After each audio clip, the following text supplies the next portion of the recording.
this meeting, training. Welcome. It's so wonderful to be back with everybody. Welcome to Justice is a Marathon, an intergenerational workshop on staying healthy for a life in the movement. My name is Nick Guthman, and I'm a partner here at Democracy Partners, and this is the fourth in a series of trainings that we're offering to strengthen the movement. Today, we will use closed captions to make this as accessible as possible. This training will also be translated in Spanish on the closed captioning function by our friend Julio Acosta of the Reform Immigration for Texas Alliance, a project of Border Network for Human Rights. To enable the closed captions, it may have popped up already on your screen, but click on closed captions button, which is in the center of your screen here on Zoom, and then click on show subtitles and or view transcript. I'm now going to repeat the instructions in Spanish. Hoy vamos a traducir este programa en español utilizando la función de subtítulos. Para utilizar esta función, haga clic en el botón de Closed Captions, el botón en el medio de su pantalla Zoom abajo, y después haga clic donde dice Show Subtitles o View Transcript. View Transcript es lo mejor para seguir este programa en español. Helping to support this call on both the logistical side and later with me in helping to harvest the questions in the chat is our Democracy Partner Summer Associate, Tamar Brandes-Krug. Please place your questions in the chat function throughout the training or throughout the workshop, and our panelists will begin answering them toward the later half of the training. Democracy Partners, we are a firm of 35 partners, consultants who develop, advise on cutting edge strategies for the progressive movement, on progressive values, winning issue and electoral campaigns. Our previous trainings have been putting the sauce into your social media, led by our partner Cirilo Monego, the art of public speaking by partner John Neffinger, and on how to write and place op-eds by our partner Jebi Martinez. In 4 weeks, on July 8th at 1 o'clock Eastern, we'll offer our fifth training on the power of creative and cultural organizing for social change, led by our partners Wyatt Kloss and Yadira Sanchez. And we'll have another training on July 29th with our partner Marvin Randolph on mobilizing the African-American vote. Democracy Partners has developed a full menu of trainings on everything from community organizing to communications and every aspect of electoral politics. This toolbox can be found on our website, which I will drop in the chat now.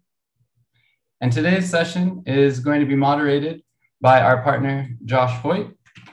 Josh has been a community, electoral and immigrants' rights, faith, and consumer organizer for the past 45 years. That's like twice as old as I am. He's worked as executive director, senior organizer for local, metropolitan, statewide, national organizations, and worked in the US as well as South and Central America and Europe. His areas of strength include issue campaigns, the connection of building community and electoral power, and the training and mentoring of organizers and executive directors across our movement. So I pass the mic to you, my distinguished colleague, Josh, to guide our conversation and introduce the rest of our panelists, Heather Booth, Abdelnasser, Rashid, and Tania Unzueta. Josh, take it away. Thank you very much, Nick. Living a life with the purpose of building a world that's more just, more kind, with more equality, and with dignity for all is actually very countercultural. It challenges the dominant culture, and it also challenges the powerful. And this can be a lifetime of joy and really deep fulfillment, but we have seen that it can also cause self-destructive behavior, shattered relationships, estranged children, too much alcohol or drugs, and even the bitterness of dreams deferred. At Democracy Partners, we're committed to building a more just world, but also to supporting the organizations and the leaders who are doing this precious work. We want you to be both effective and healthy over a lifetime. That's why we're offering this workshop today, to share some of the hard-earned wisdom of the movement. Personally, I heard the simple framework that I'm going to be sharing when I was 27 years old. And I think I was working 70 to 80 hours a week, and I was a very rowdy, hard drinker. Every organizer in the room of that workshop had their personal lives in tatters, shattered marriages. Some of my organizer buddies were sleeping with married leaders, children by both their wives and mistresses, all kinds of things that were immoral, illegal, and too fierce to mention here. And as I listened, I realized that if I did not take this workshop seriously, my own personal life was going to end up being a disaster. So I started to pay attention, and I can say that I retired from full-time organizing about a year ago after 44 years. And I'm still healthy, I'm still happy. I'm happily married for 37 years to my beautiful wife, Joanna. We've raised Jesse and Kia and had, the normal family with joy and pain. But the purpose of this was to make sure that the joy is maximized in the lives of all of you. I'm really excited to introduce my co-panelists. The first who will speak is Heather Booth. Now, to say that Heather Booth is a legend is an understatement. How many of us have an actual full-length documentary done on our organizing work? She's one of the country's leading strategists about progressive issue campaigns and driving issues in elections. She started organizing the civil rights and anti-Vietnam War, the women's movement in the 1960s. I met her and her lifelong partner and husband, Paul Booth, when I was a new organizer in 1979. Those of us that know Heather also know that she is unfailingly gracious, kind, and generous. She was the founding director and president of the Midwest Academy, training social change leaders and organizers, and her full bio is on our website. But this is an intergenerational conversation, and so I'm also thrilled to introduce two of the exciting mid-career organizers that are pushing boundaries, combining deep traditional organizing skills with new techniques and new wisdom. And happily, like with Heather, they're both friends of mine. The first is Abdelnasser Rashid, the son of Palestinian immigrants to the US. He lived for 6 years in Palestine. He joined Democracy Partners in January of this year, bringing a decade of experience in government and politics. I met Abdelnasser, or Nas, his nickname, when he was an undergrad student at Harvard. And I was the one that was smart enough to hire him in 2012 to be the lead on electoral organizing and later on policy at the Illinois Coalition for Immigrant and Refugee Rights. He has served as the Deputy Chief of Staff to the Cook County Clerk, the Chief Policy Officer for the Cook County Tax Assessor. He has led the field operations in the campaign to elect Chuy Garcia mayor and throw out Rahm Emanuel. He was the Illinois Deputy Director for the Bernie Sanders campaign, and he's been a candidate for office in Cook County twice, losing by heartbreakingly narrow margins. If you wonder if he's qualified to speak on this subject, he married Fida in his early 20s, has 3 small children, and is pursuing an MBA in finance and economics at the University of Chicago. If you want to know what kind of values Abdelnasser has, one thing that was telling to me is that he consciously chose to use his full non-Westernized, Americanized name when he was a candidate, and to have his happy family pictures include his wife, Fida, who wears a full hijab. Abdelnasser works very hard to make sure that he brings his full self to public life. Finally, it's a pleasure to introduce Tania Unzueta Carrasco, the political director of Mi Gente, a national organization for Latinx organizing. Tania has been at the forefront of some of the most innovative and impactful organizing in the immigrant rights movement and in the political electoral organizing. Tania was an undocumented dreamer leader long before there was even a name for that.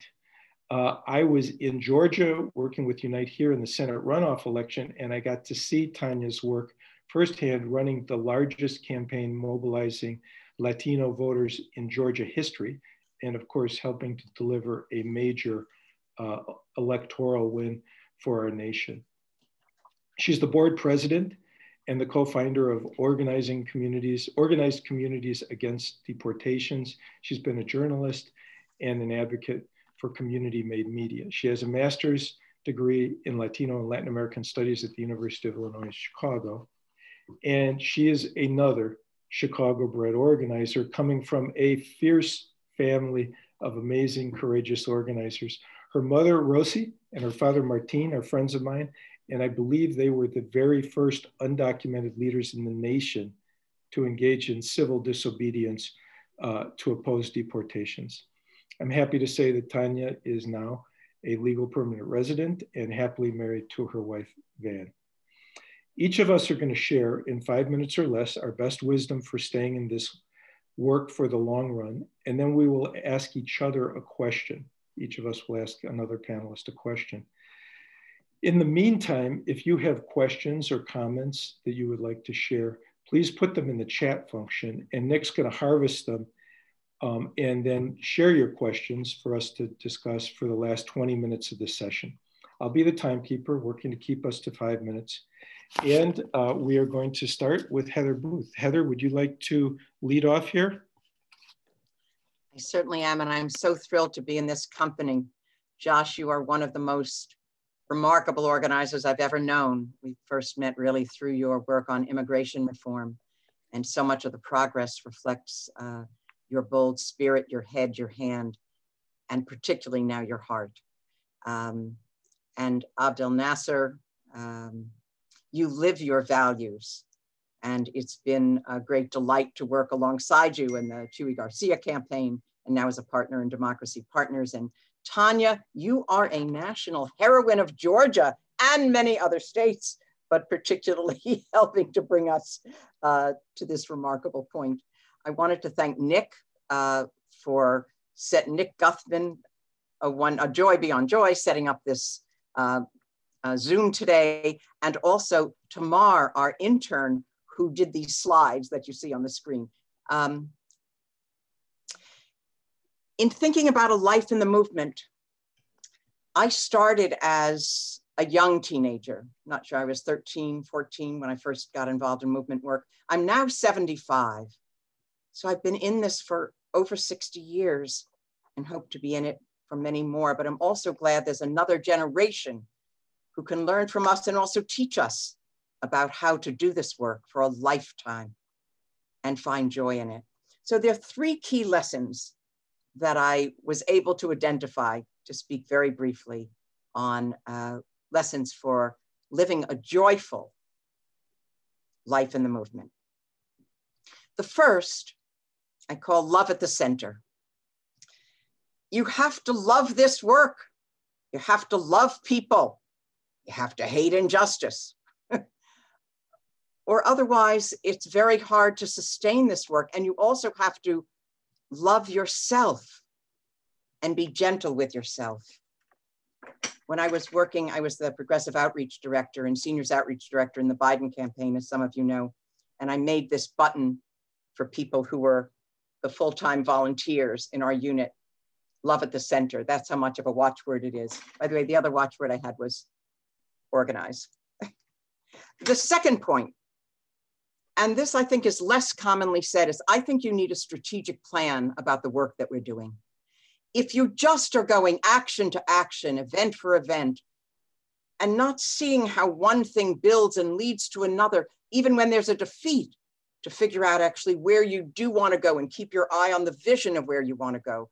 If there's not a plan, I think it's easy to get burned out because you think the struggle isn't worth the effort when you don't have the immediate victories that you're dreaming for. The third principle I'd say is that we need to work as hard at our relationships in our life overall as we do in the work and as we do in organizing. We all know that relationship is central to organizing, but we can sometimes take for granted our human relationships, our partners, our children, our friends, family. And then both that may not be there when we need them. And also it is that love of relationship that I find feeds and supports me and keeps me going. And putting time into it. If there are 3 commodities that we have, 3 resources we have in the movement, we have people, time, and money.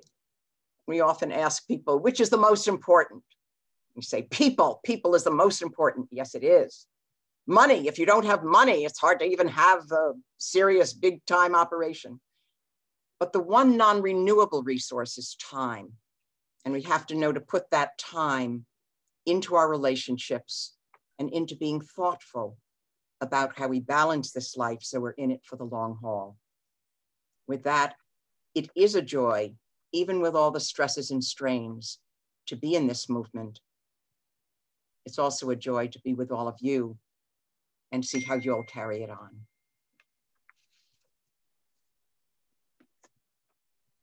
That's great. Thank you very much, Heather. I'd like to pass this to Abdelnasser Rashid, and what we're going to have is a slide for each of us, which can be shared with everybody when this is over.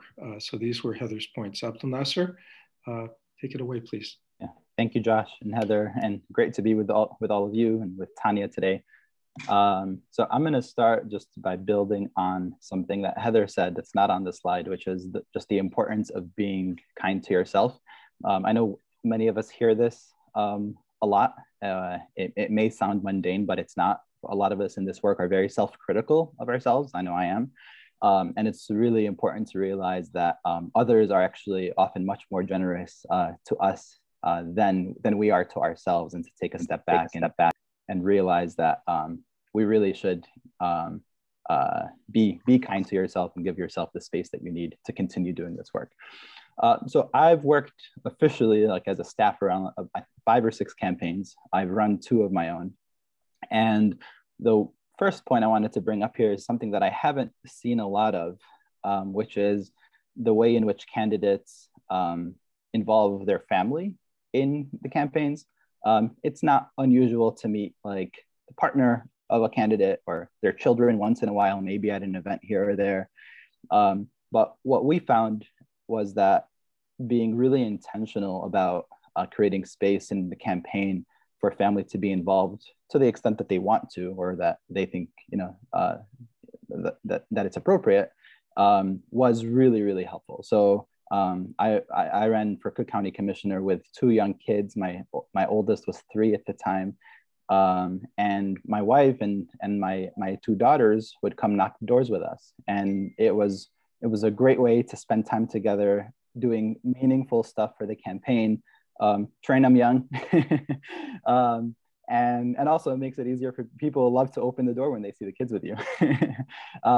But that was one example of you know, involving family in the campaign. Another thing is there are lots of different events where it's appropriate. There are some events maybe it's best to be the candidate only, or where, you know, kids may not be, you know, it may not be the most kid friendly, but things like parades and a lot of other public events, especially when you're going and just talking to voters, or it's fine and, you know, great to have your family and kids with you. And then in the campaign office itself, we created a room that was a toy room and also a prayer room. A lot of folks on the campaign, myself included, would pray 5 times a day, and needed a space to be able to do that. And so it was a place where not just me or my kids, but anyone in the campaign who had children who wanted to bring them in as they volunteered or as they worked, there was a space for them in both of our campaigns to do that. And it really made a big difference. I know it's not something, like I said, like I started with, that I saw very frequently incorporated into the campaigns. And I'd been involved, even though I worked on 5, I'd been involved in many.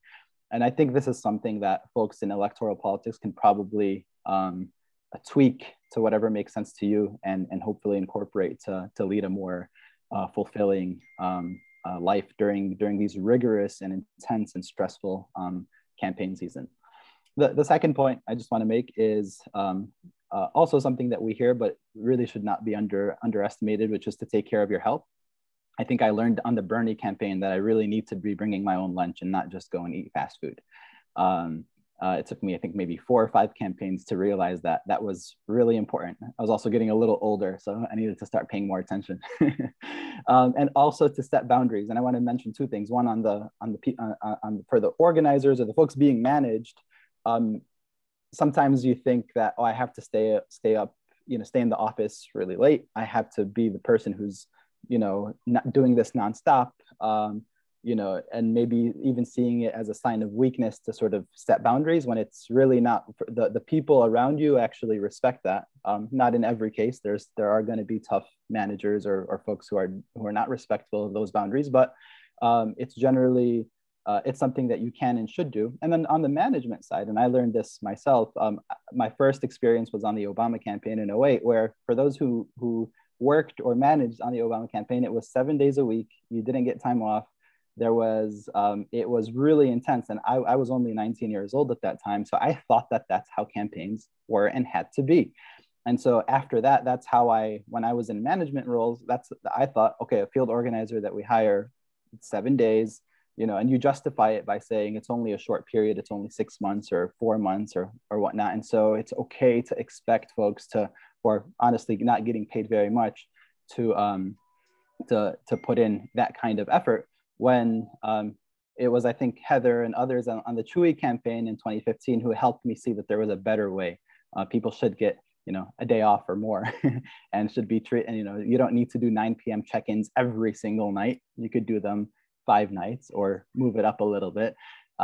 So you'll still be productive and you'll still be effective and you'll still run winning campaigns by doing that, because people will actually produce more and be more effective organizers if you treat them like they're human beings rather than robots. So I'll stop there. Thank you. Thank you very much. And we'll move to Tania Unzueta Carrasco.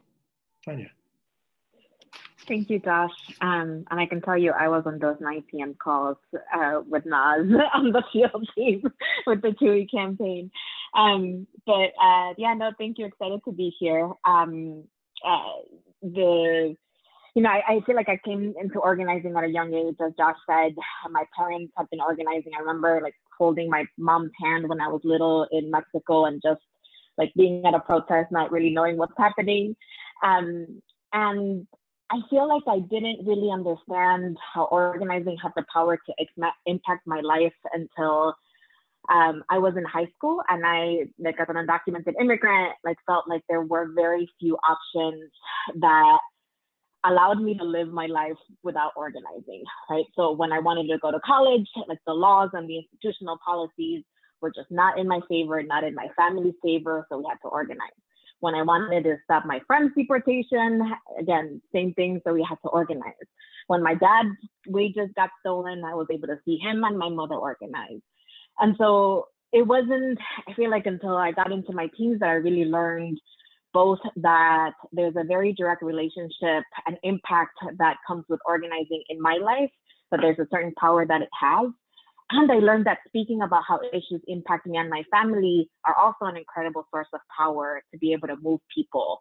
And so all of that to say that I do feel like it's important to acknowledge that there's a difference in how you experience organizing when it's about yourself and when it's about your family, and when you feel like it's going to have a very tangible impact, right, at the end of the campaign or at the end of the effort in your life and in your family's life. And so all of that, I feel like that's how a lot of my experience organizing has been, where it's very, very much connected to the everyday experiences that the folks in my community are going through. And I say that because that's often made me feel like I'm bad at self-care. It's been very hard to take time off, right? Because you feel like when you're taking time off, you're letting someone else get deported.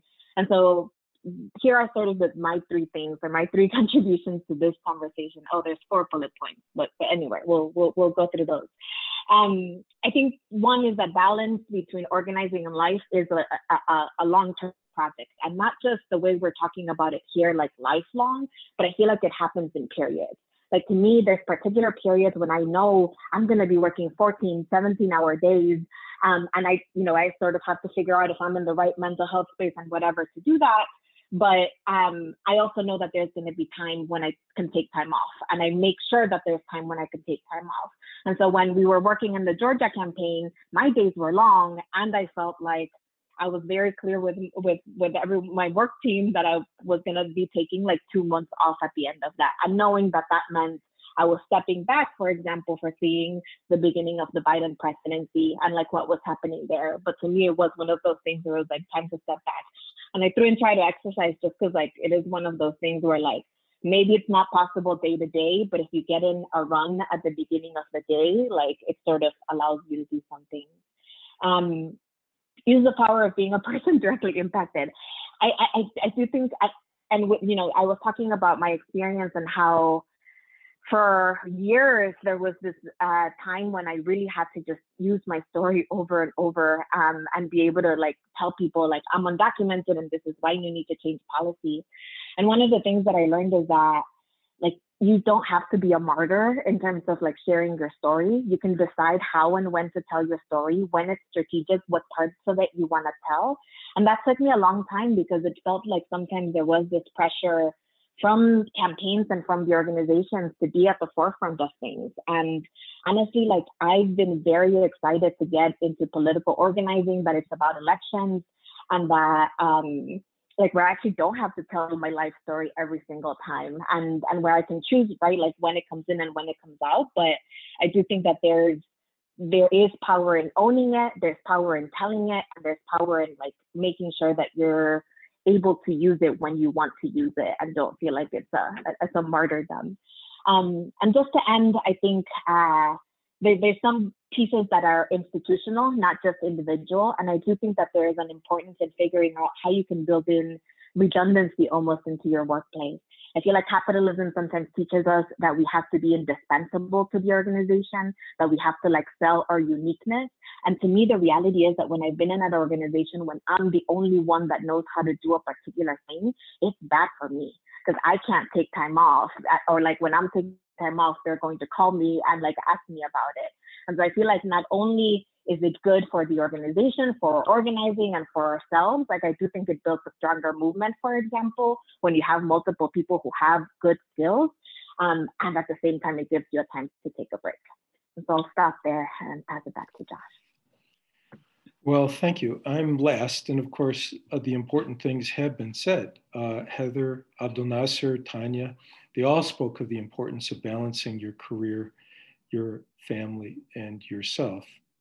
And the IF workshop that was developed so many years ago by my mentor, Ed Chambers, because they got it all wrong initially and decided they had to fix it, actually creates a simple framework for doing that.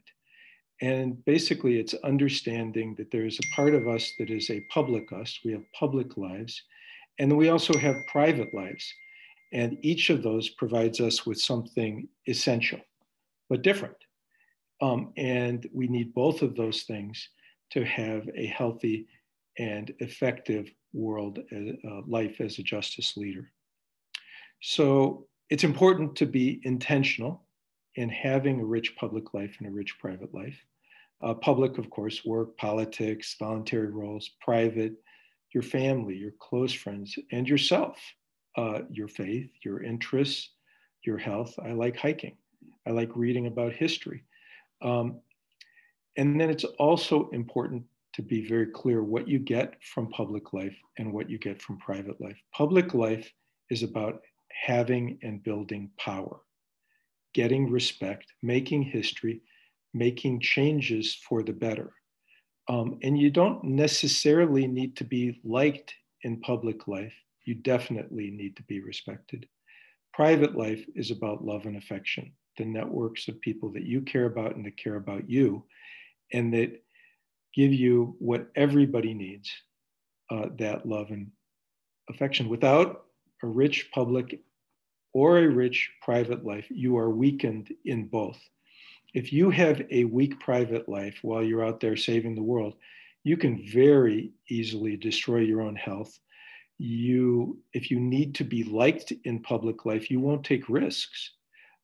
And of course, it's infamous, the kind of inappropriate bad behavior that happens when people start looking for love in their public relationships. Of course, if you have a weak personal life, then you're powerless. The public and private are conjugal and fluid. In other words, these are not hard lines. People do fall in love in public life and live happily ever after. Some of your organizing colleagues become your best friend over time, but this is just useful ways to think about it. And let's go to the next slide. I'm also a very fabulous artist. And so this is the stick figure. And the stick figure is just a simple tool to how to think about it, how to actually diagram it. You know, on the public side, the top, you've got your career and you've got your volunteer activities. And these things ought to be intentional. They ought to be strategic. You're thinking about the allies you're building, the skills that you're building. You have your professional goals, you have your ambitions, and you want recognition. This is about respect and power. But what I like about this little simple dialogue is, of course, the foundations is the private life. The time you spend with close friends, the time you spend building a loving family, the support system that you've got, thinking about yourself, the exercise, the faith, the therapy, the reading, the interest, the study, and then what's the balance of these things? I completely agree with Tania. It's never completely balanced. It's like the acrobat at the circus with the plates spinning on poles. And as soon as you get one right, you got to go back and fix the other one.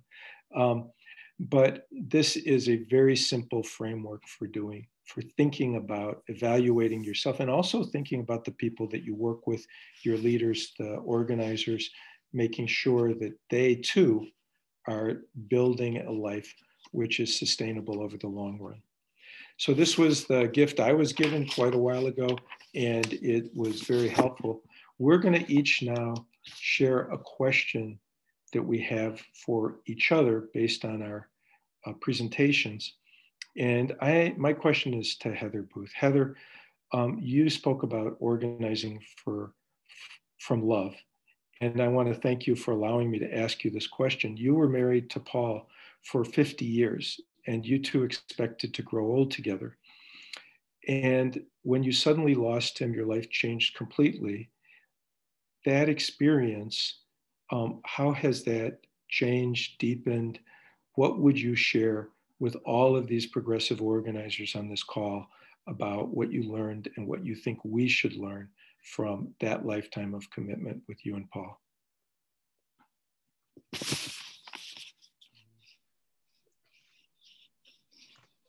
I met Paul when in 1966, it turns out we think we were in an arrest together against one of the early arrests against a civil disobedience against 10 US banks that were bailing out South Africa in an early anti-apartheid set of demonstrations. And he was the National Secretary of Students for a Democratic Society.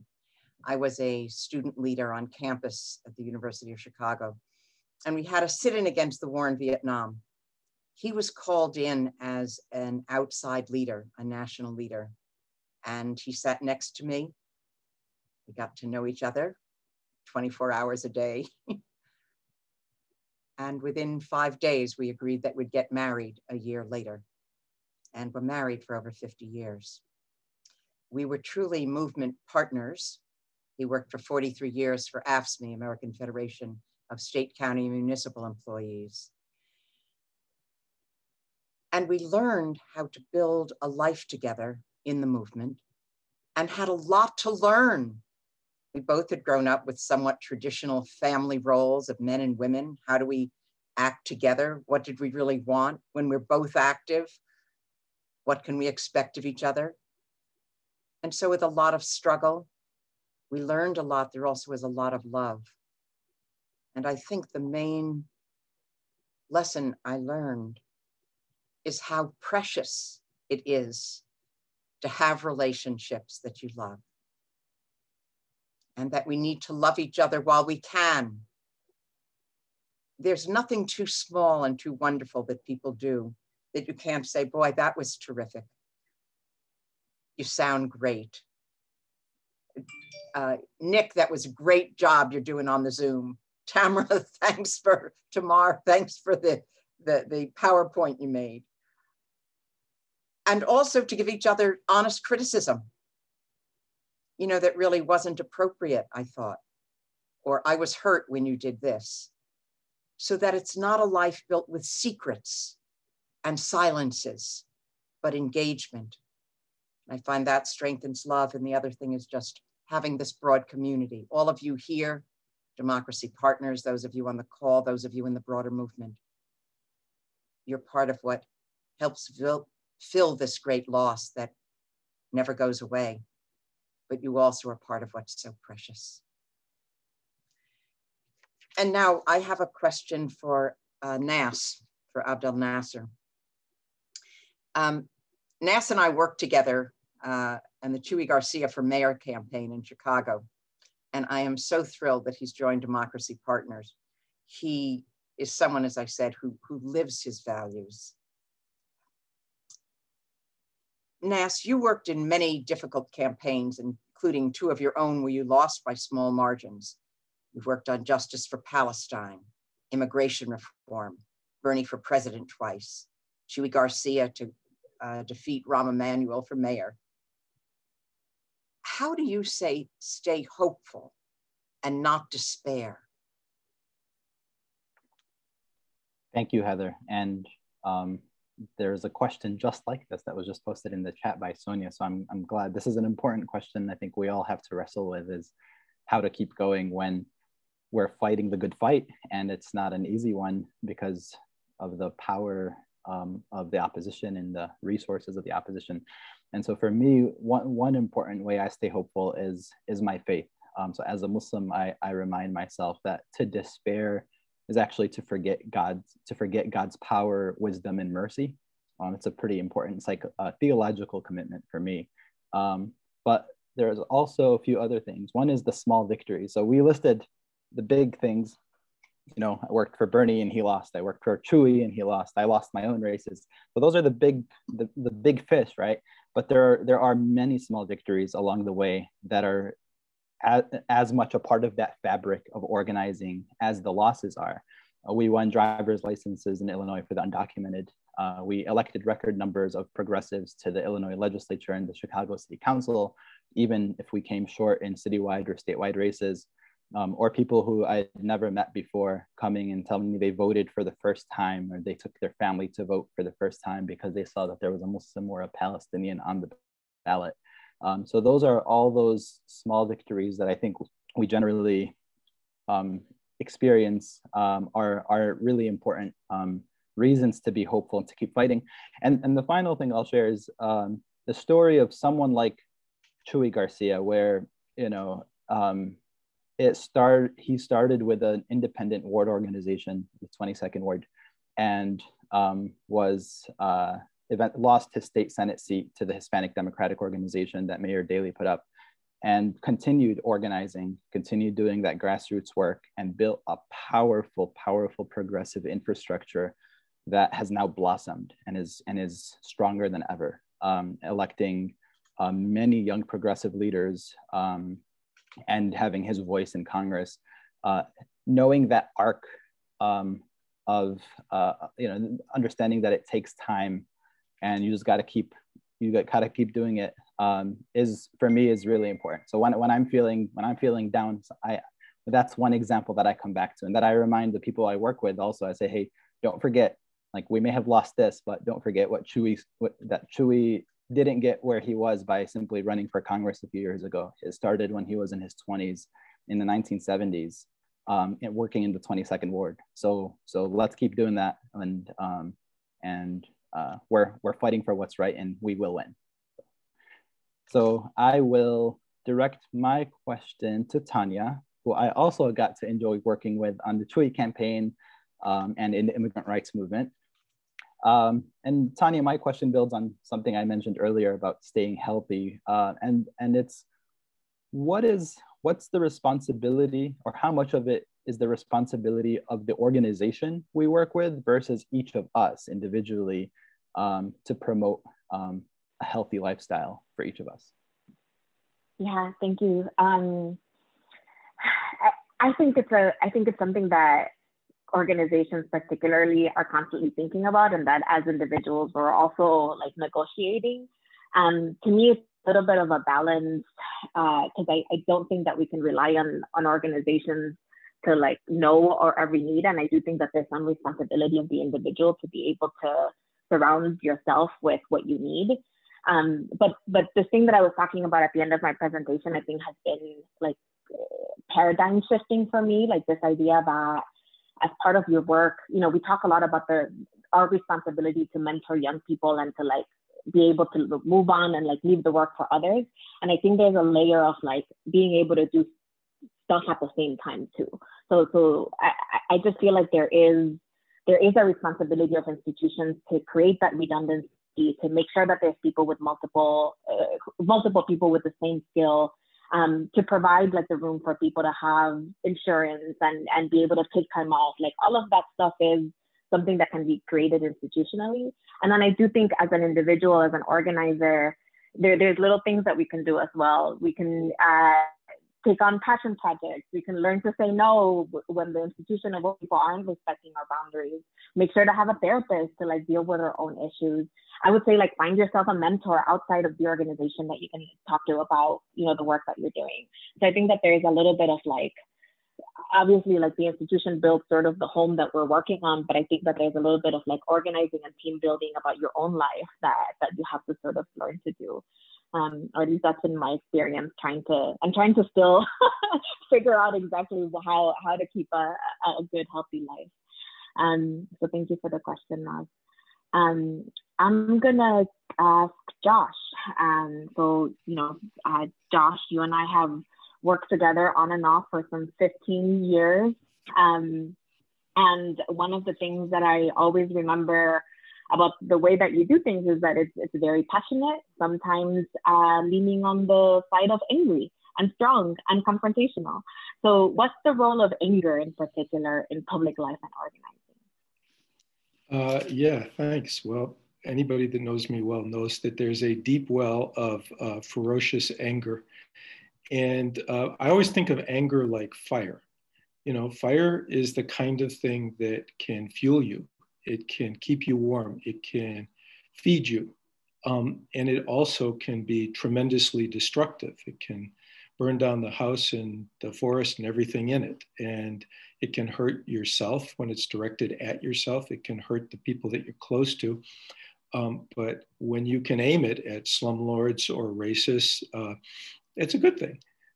And regardless, if you have it, you know you've got it. And it's like a river. It just keeps flowing. I'm 65. I'm still one angry son of a bitch. So if you know you have it, then you have to figure out how to channel it, how to use it. And to me, that's part of the balance. Many times I've misdirected it. And I always try to think about, okay, how do I use it so it's a force for good, that it's something that confronts bullies and racists and changes the power equations so people can live lives with dignity. Well, that's our questions for each other. I'm now going to turn this over to Nick Guthman, our voice of God, who's been harvesting questions from you all. And we will try to give many short answers to as many of your questions as we can. Thank you, Tania, for the question.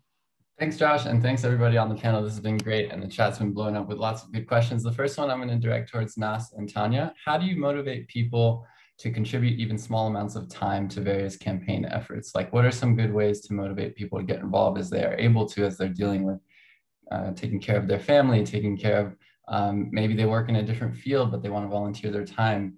What are some ways we might think about that?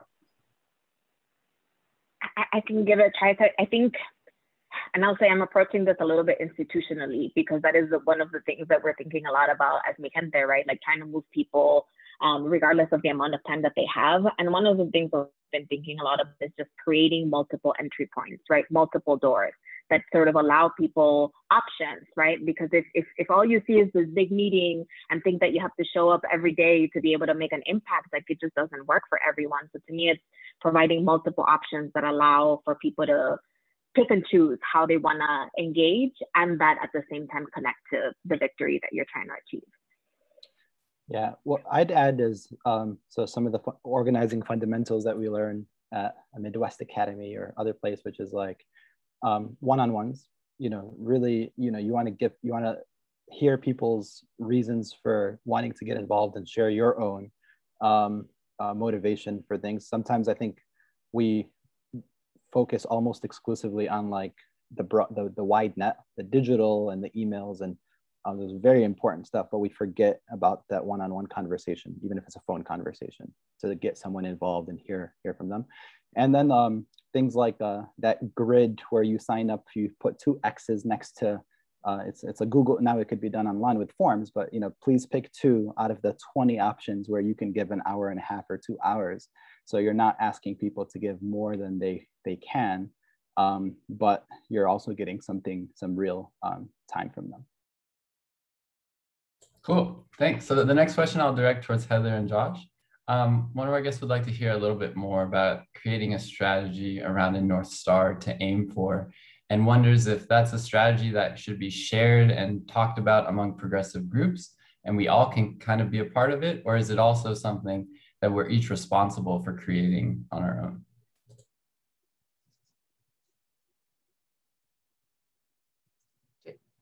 Josh, do you want to say? Or? No, go ahead. I think there's strategy needed at every level. In fact, some people may know the training center that I had started, that I don't do the training now, called Midwest Academy. Part of its forte is teaching people the skills of doing strategic planning. The website for the Midwest Academy is www.midwestacademy.com, and there's a strategy chart on it. And though we're revising the manual, it's also available in a manual called Organizing for Social Change by Jackie Kendall, Kim Bobo, and Steve Max. And it explains ways to develop a strategy. There's a friend that we have who went through the academy and even developed a strategy chart for how to win and woo the person who became his wife. So you can use it for many things. It's mainly to be clear about where you want to go, where you are now, and what you need as your path to get there.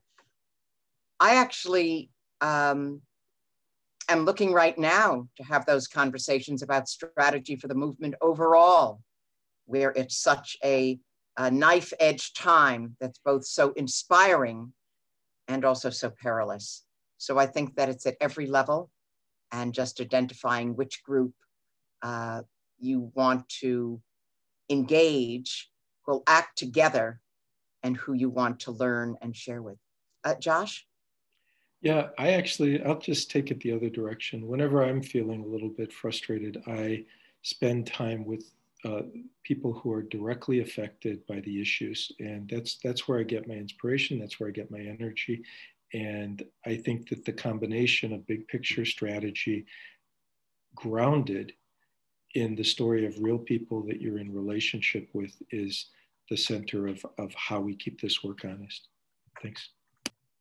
Wonderful. The next question I'm going to direct towards Tania and Josh. So someone asked about protections and kind of the ability in the workplace to speak up about harassment, toxic workplaces without being retaliated, and how important that is to have that space for the long term, because many have left the movement-oriented work after going through experiences and not feeling like they had effective ways to speak up. And that really can lead to burnout. So what steps have your own organizations taken to ensure these protections? And how can we make sure that all organizations and campaigns can adopt these sort of best practices to create healthy organizational cultures?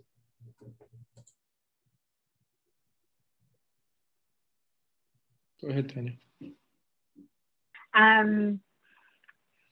Yeah, I think it's something that we're all still trying to figure out in some ways, right? To like be in a good space. But I do think that as institutions, like creating someone or even a couple of people that people know they can go to, right? That aren't their direct supervisors and things like that are important. But I feel like I'm thinking about it on the individual level this time too, but because I also think there's just like a know when to call it. Like, I think that there's like all the efforts that we can do to make sure that the organization changes and there's some things that are just not a fit, I would say. And so whether it's because you're going through a thing or the organization isn't doing its thing or there's a toxic environment, I would also just say like we have choices as to where to work and how to achieve change. And even if sometimes like that means creating your own thing. And I've had that experience of founding organizations from scratch because it felt like there wasn't anything that was addressing the way that I wanted to do things. So anyway, so my advice, I guess, on the individual level would be like, know when to call it. And I would say that there's both the formal ways to deal with it. So When I was at Illinois Coalition for Immigrant and Refugee Rights, we recognized the staff union and negotiated a collective bargaining agreement. I was the boss. And, you know, it's difficult to be the boss on the receiving end of a collective bargaining session, but you also have an employee group that feels empowered and can speak collectively. There's all of the things that every organization ought to have, like an employee handbook, and then the person that you can go to on the board, a women, staff going to women if they've gone to the different levels and something's not happening. I would also add, though, that trying to have a culture of who we work for really clear. Sometimes employees think that the organization exists for them. It doesn't exist for them. All the resources that we have are to serve people who are more powerless and less privileged than we are.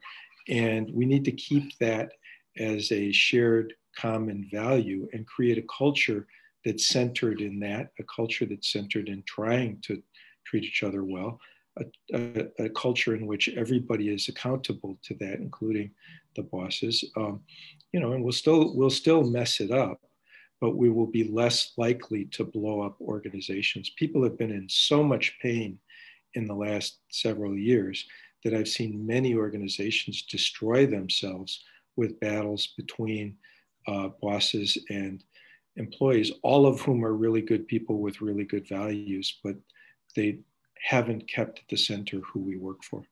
Thanks. Wonderful. The next question I'm going to direct towards Heather and Nas. You all have, and the whole panel has talked a bit about valuing, balancing work-life balance and finding boundaries where possible. So how might we recommend to share that mindset of getting others to value balance and boundaries with others who may not? And I don't know if you all can think of good examples when you or others have modeled that, that kind of mentality and shared that in a way that actually reaches people. Oh, we just lost Nas. He may Yeah, have been we'll let him back in, but you. Okay, you then I'll give two answers. First of all, I'm sort of going to respond to something that I thought Tania was making this point earlier. There was a saying in the women's movement that you can have it all, but not all at the same time. And maybe, so in part, the balance isn't just how can you balance it all at once, but you can be intensely in the campaign and then you take a vacation. But also there should be explicit rules, like Josh was saying, either part of a contract, but it's explicit. It's not like you're sneaking off to take a vacation. Everyone should take a vacation. If someone can't, then that's also explicit. They get compensation time. So I think that those were my, I may have missed the rest of the question of that how you get everyone to buy into the same standards is that you make the standards explicit. I really think in organizing, a large part of it is making the obvious explicit. And then ensuring someone's in charge of making sure that you follow the rules you've set. Josh, oh, Nas is still not on. He's coming back, but I will just say that as someone who worked for Heather for a couple of months a few years ago, Heather modeled the way of taking those Fridays afternoons off to see family or to go on a short weekend trip so that we could come back on Monday bright and early at 9 a.m. ready to get started for the campaign ahead. And so we all should be sharing that with our colleagues and staff as well. The next question I'm going to leave open-ended for everybody just because I'm not quite sure who might want to jump in here, but I guess ask if any of the lovely hosts have words of advice about working sustainably for aspiring organizers and activists who live with disability, neurodivergence, and or chronic illnesses. By the way, there are many experts on this call. I see Law Packard is on and others who've spoken about how that can be manifested. I say, first of all, there are different tasks. Oh, Nas, do you want to answer this about how to work with, now that you're back? Question is how to work in balances, oh, and you're on mute, to deal with disabilities or when there's chronic illnesses? Yeah, I think just to build on some of what others have said is to, to understand the role that each person can and should play, and to have an organizational culture that is understanding and accommodating. Obviously, there's, so making a comment. We, on the Bernie campaign, we had folks who needed specific accommodations, who we made those accommodations for. So I think it's just essentially live your values. Don't just talk about being inclusive and accommodating. Actually make it a point to run your organizations that way, or if you're a manager, to make it clear that you're willing and interested in actually having that kind of environment in the office.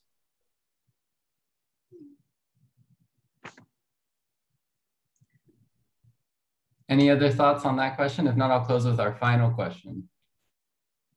And I'm going to jump. I have a 2 o'clock call, and but I just wrote in the chat, not only appreciation to everyone who made this possible, but for all of you who are asking questions, who are parts of the movement.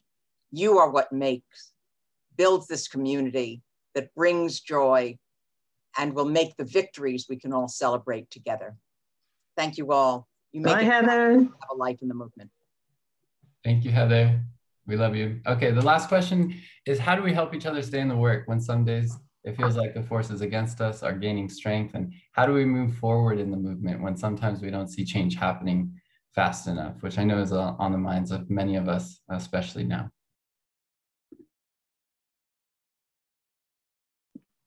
I'll just say briefly, I get my joy from the people I work with. I don't get it from the big picture stuff. Heather said, center your work in love. I don't know if I'm any good at that, but I sure am good at getting a lot of joy from working with decent people, and it keeps me sustained, happy, healthy, and over a very long period of time.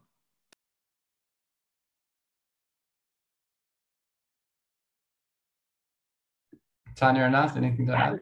Yeah, go ahead. Yeah, I'll just add that I think it's also a little bit about expectations, and I feel like what I see a lot in young organizers is that they'll be disappointed that we weren't, for example, able to kick Trump out and sort of have these big lofty goals, which of course are necessary and we have to work there. But I do think that there is ways in which things are changing, right? Like some of the stuff that Naz was talking about and some of those defeats, like I feel like there are ways in which we move forward, like the work is valued. And so I think it is about identifying the wins, even as we're trying even as we're losing on some of the big picture, it seems like I feel like we are taking steps.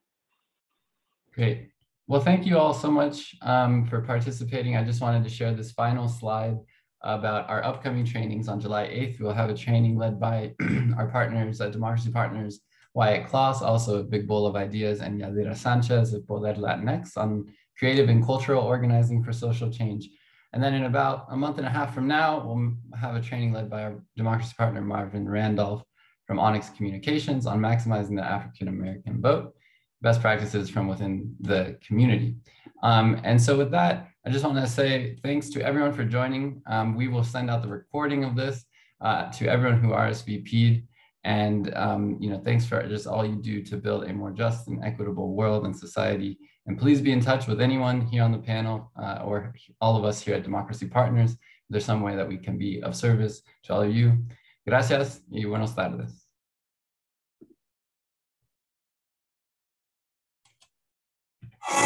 We are